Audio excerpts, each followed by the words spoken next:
Bueno, buenas tardes. Vamos a desarrollar ahora un tema que es restricción de crecimiento intrauterino. Vamos a compartir la pantalla con todos ustedes. Bueno, este tema es sumamente importante. Fíjense, es una anomalía del crecimiento. O sea, cuando uno habla de alteraciones del crecimiento, estas pueden ser en más o pueden ser en menos. Se trata justamente de restricción de crecimiento limitado, no el macrosómico que podemos ver en ciertas diabéticas. Es una anomalía que afecta del 3 al 7% de los recién nacidos, según los criterios diagnósticos que nosotros empleemos. Tiene una alta tasa de mortalidad perinatal con trastornos metabólicos, orgánicos como la enteritis necrotizante y hemorragia cerebral, hipertensión pulmonar. Pero es una afectación que no solo se da en la vida intrauterina, sino que impacta para el adulto en trastornos cardíacos, cerebrovasculares, dislipemias. O sea que es una patología sumamente grave.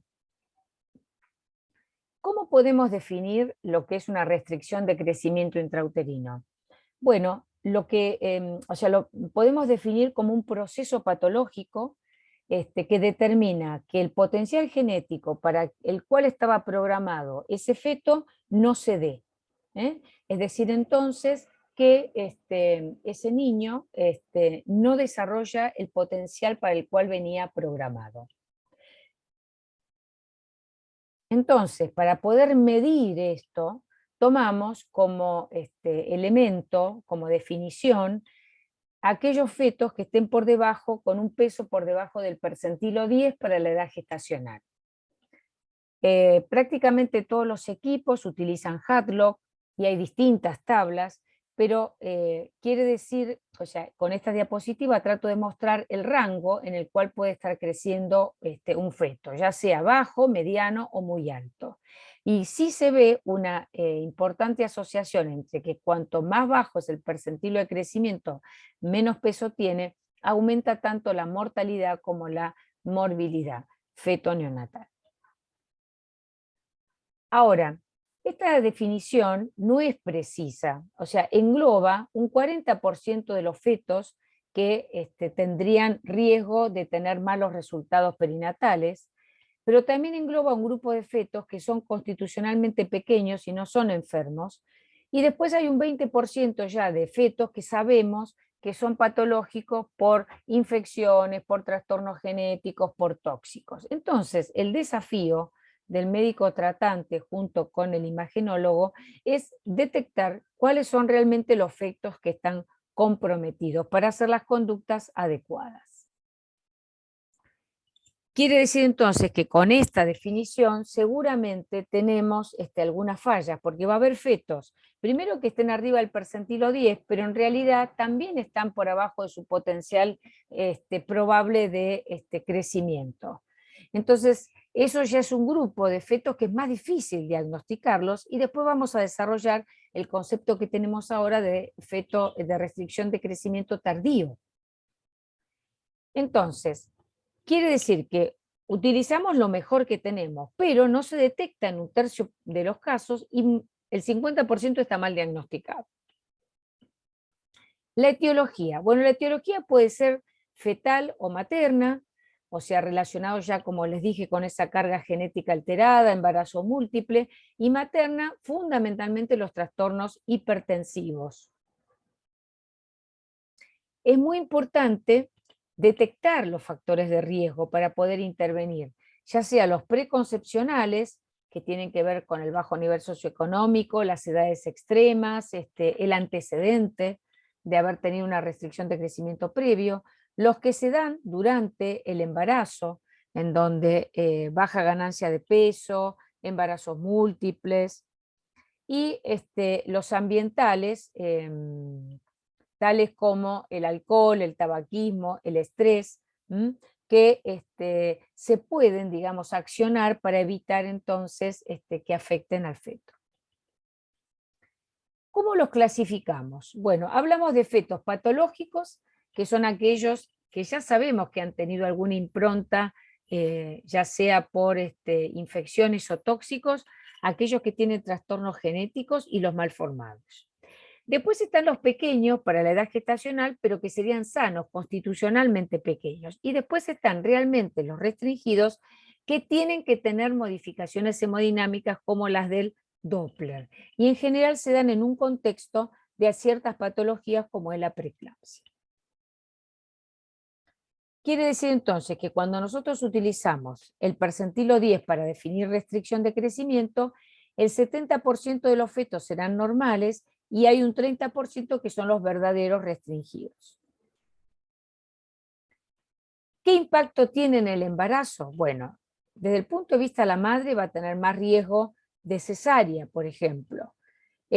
Con respecto al feto, todo lo que se refiere a la hipoxia, acidemia, muerte intraútero. Y los trastornos neonatales, porque como dijimos, tiene un gran impacto metabólico, puede tener hemorragia cerebral, enteritis necrotizante, etc. Y en el adulto, las enfermedades del adulto justamente relacionadas con la restricción de crecimiento. La sobrevida neonatal, ¿por qué puse esta diapositiva? Porque cuando uno va a decidir una extracción, tiene que tener en cuenta esto, que en esta franja de las 26 a las 29, cada día que nosotros conseguimos que el feto se quede intraútero, le mejora la sobrevida del 1 al 2%. Entonces, hay que manejar muy bien las herramientas de control para decidir el momento mejor para la extracción fetal. ¿Cómo los clasificamos hoy en día? Bueno, hablamos de fetos pequeños y sanos y fetos con restricción de crecimiento que pueden ser tempranos y tardíos. El diagnóstico puede ser de sospecha, que sobre todo se refiere a todos los elementos clínicos, altura uterina, mal desarrollo del peso materno, los de presunción, que es el ecográfico, y el de certeza, que es cuando nace y se puede ver que está por abajo de ese percentilo y que tiene todos esos impactos y alteraciones de laboratorio. Cada elemento tiene un rendimiento, o sea que la altura uterina es menos sensible que, por ejemplo, el perímetro abdominal. Entonces, uno, según el ámbito donde está y las herramientas que tiene que saber qué alcance tiene eso que está tomando para hacer el diagnóstico. Cuando tomamos la altura uterina, tiene poca sensibilidad, pero es muy específico. Si es el mismo médico que la sigue y hace la curva de crecimiento del CLAP, puede servir como alerta, sobre todo cuando hablamos de un control primario de la salud en determinadas áreas, que no es tan sencillo tener por ahí el recurso ecográfico. Lo mismo que la baja ganancia de peso materna y el peso del antecedente si tuvo una restricción anterior. Bueno, la ecografía, ¿cómo se utiliza? Bueno, indudablemente que se utiliza para ver la edad gestacional y después ver el crecimiento fetal. Quiere decir que yo, cuando tengo a la paciente, lo que tengo que hacer primero es fecharla bien. Si tiene un gran error con la fecha de última menstruación, bueno, entonces yo voy a tener que corregirla con la ecografía. Habitualmente lo que tomamos como margen es un poco menos de una semana. O sea, si yo ya tengo 10 días de discordancia, me quedo con la ecografía y no con la FUN. Y a partir de ahí, cuando yo ya tenga la paciente fechada, cuando yo informe la ecografía, lo que me van a decir es, bueno, feto de 30 semanas creciendo en tal percentilo si tomo esa forma de valorarlo. No vamos a poner la edad gestacional promedio, porque ya corregimos de la FUN. Eso es un elemento importante. Indudablemente que es la herramienta que mejor tenemos para poder valorar crecimiento. Eso es una cosa. Con respecto a la edad gestacional, cuanto más temprano es la ecografía, es mejor el rendimiento para fechar a la paciente porque tiene menor error. O sea, si yo mido una longitud embrionaria máxima, el CRL, voy a tener solamente un error de 3 días cuando me manejo entre las 5 y las 12. Y después, las otras medidas, cuando ya el embarazo es muy grande, indudablemente que tiene mucho error. La biometría se hace, como dijimos, midiendo tempranamente la longitud total embrionaria, las medidas clásicas para la edad gestacional, o hacemos relaciones antropométricas o cálculo de peso fetal utilizando las medidas clásicas que ahora vamos a mencionar. Tanto el líquido amniótico como la placenta no son elementos puros de diagnóstico, pero sí que pueden ayudar a redondear el caso clínico. Entonces, el primer trimestre tenemos una etapa muy precoz, que tengo el saquito todavía sin embrión. Una vez que aparece el embrión es lo que voy a medir. Si no tengo tabla, más o menos a ojo, sepan que un saquito sin embrión tiene 4 semanas y media, el saco vitelino tiene las 5 y cuando tiene el embrión tiene más de 6. Y la medida de un embrión de 60 milímetros es, digamos, la que tiene el menor margen de error, si está bien hecho, para el cálculo de edad gestacional. Pero bueno, no se olviden que nosotros hacemos el control de las pacientes, sobre todo la semana 11-14, y esa es una buena ventana también para cálculo de edad gestacional. La Fetal Medicine Foundation, que es prácticamente la rectora de casi todos los protocolos de ecografía, aclara bien que justamente es un buen elemento para estimar la edad gestacional y que cuando yo ya tengo una ecografía arriba de la semana 24, realmente no sirve para cálculo de edad gestacional.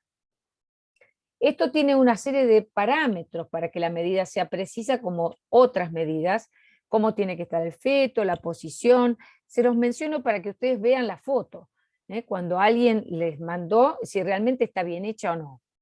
Fíjense acá, aclara bien dónde poner los cálipers. Entonces, si el feto está así, no sirve, si está medio torcidito tampoco, porque no es fidedigna. Y pocos milímetros pueden mostrar un gran error para el cálculo. Por ahí 2 semanas de diferencia o 1 semana y media porque se equivocaron en X milímetros. La otra cosa que tiene que saber el que hace la medición es que si yo utilicé una técnica, la tengo que referir a la tabla que se corresponde. O sea que yo no puedo medir, por ejemplo, tabla externa, tabla interna en el diámetro biparietal, que es Hadlock, y después utilizar las tablas del CLAP, que es de tabla externa, tabla externa. Tengo que saber qué tablas usar, que estén percentiladas, debo respetar, como les dije, la técnica, y tengo que saber cómo sirve cada medida para lo que estoy buscando. Cada parte fetal tiene un ritmo distinto de crecimiento, tanto o sea, lo que es la calota, la circunferencia cefálica como el diámetro biparietal se amesetan después de la semana 30. En cambio, el abdomen tiene un crecimiento continuo todo el embarazo y el fémur también, pero más lento. Por eso el abdomen sería la medida mejor para el diagnóstico y el seguimiento de la restricción, junto con el peso fetal. Estas son las medidas que hacemos habitualmente: diámetro biparietal y circunferencia cefálica, el abdomen y el fémur. Cómo se tienen que hacer, cómo se tienen que medir para que estén correctas y tengan validez. Vuelvo entonces a remarcar que, fíjense, el diámetro de longitud SRL tiene 3 días de diferencia, el diámetro biparietal después de la semana 32, 21 días. Entonces, si yo tengo un feto grande y no tengo nada, si tengo que utilizar una medida, me voy a acercar más al fémur, que tiene menos error que las otras medidas. Para edad gestacional, estoy hablando. Y con respecto a para que cada una de estas medidas, cómo impacta para lo que es la restricción, el diagnóstico, el abdomen es indudablemente el que tiene más sensibilidad, especificidad y valor predictivo negativo con respecto al resto. Pero ¿qué pasa si yo no tengo fecha de última menstruación y no tengo eco precoz?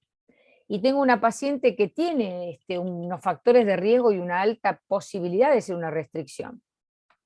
Bueno, ahí aparecen algunas medidas que no son, se utilizan todo el tiempo. Discúlpenme, acá es diámetro cerebeloso, que es se entra a la fosa posterior y se mide la longitud total del cerebelo.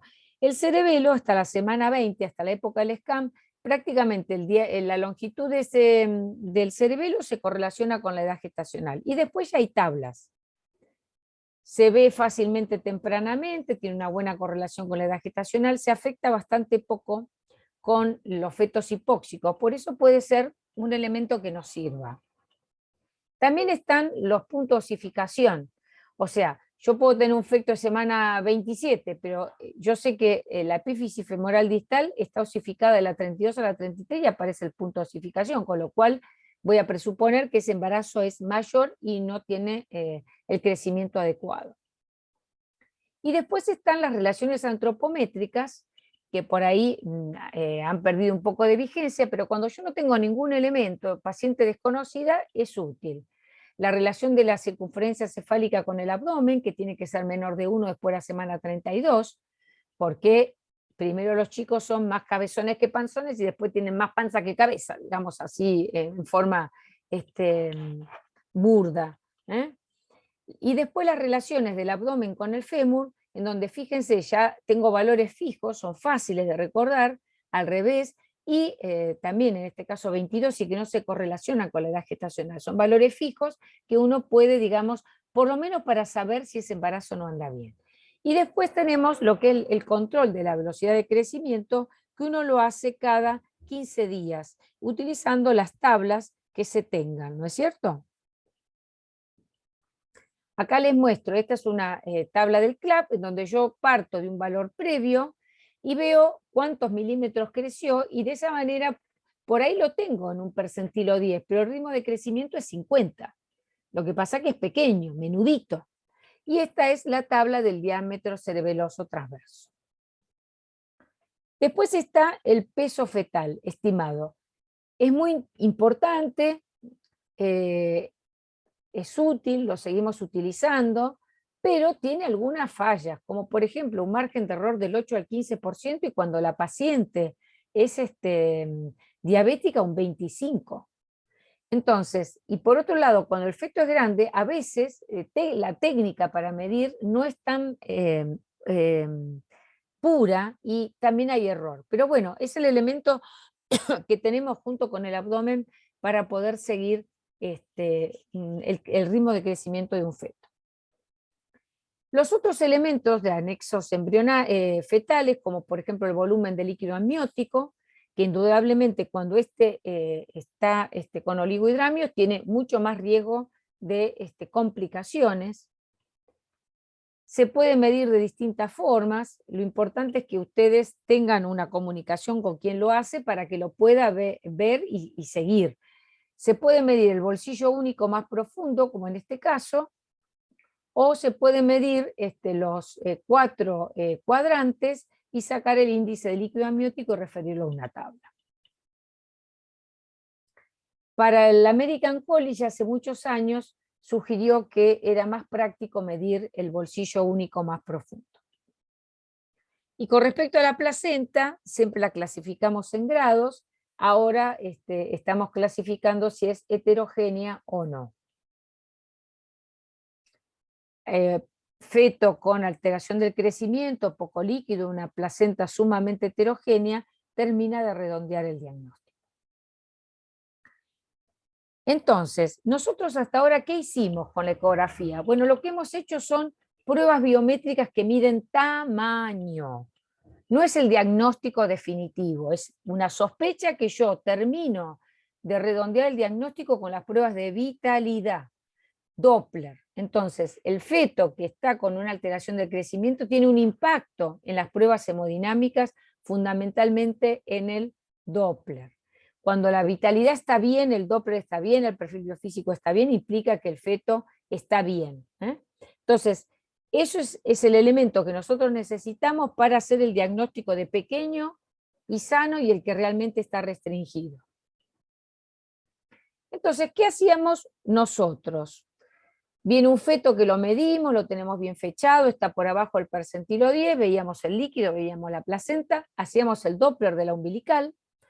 Si estaba bien, lo controlábamos en 15 días, veíamos que estaba teniendo un buen ritmo de crecimiento, sano, control de bajo riesgo. Si tenía la umbilical normal, entonces ya lo catalogamos como una restricción y lo seguíamos como alto riesgo con el ritmo y demás según cada caso clínico.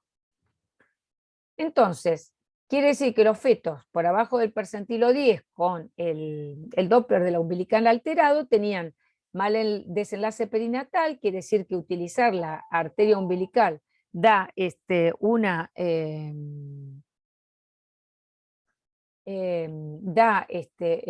útil para mejorar la mortalidad perinatal y que marca indudablemente que hay una disfunción placentaria. Pero todos los fetos tienen exactamente la arteria umbilical patológica.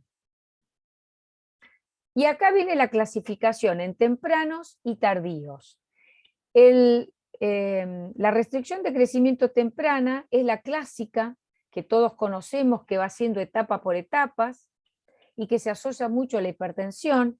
Y después está el CIR tardío, que es aquel que tiene una enfermedad placentaria menor, que se da después de la semana 32, que es muy difícil de diagnosticar y que indudablemente es el que nos da los sustos en el trabajo de parto.